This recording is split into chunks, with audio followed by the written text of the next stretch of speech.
Dinner time guys. Ayan. Yan ang food natin. Crabs. Ayan.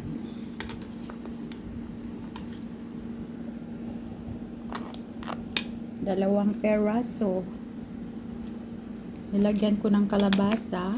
Nilagyan ko ng coconut milk.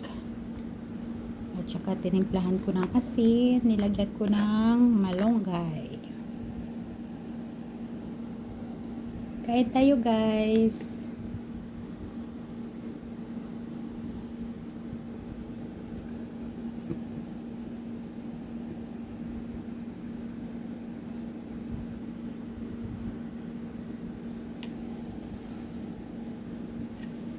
Ayan.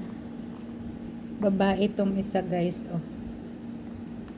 Itong isa ay lalaki. Oh, mag-asawa. Siguro ito sila. Nabili ko to guys nung mag-isang buwan na to.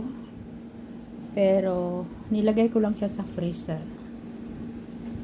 Tapos kanina gusto ko na siyang lutuin, kaya niluto natin. Nilabas ko siya sa freezer.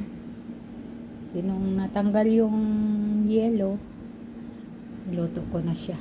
Ayan.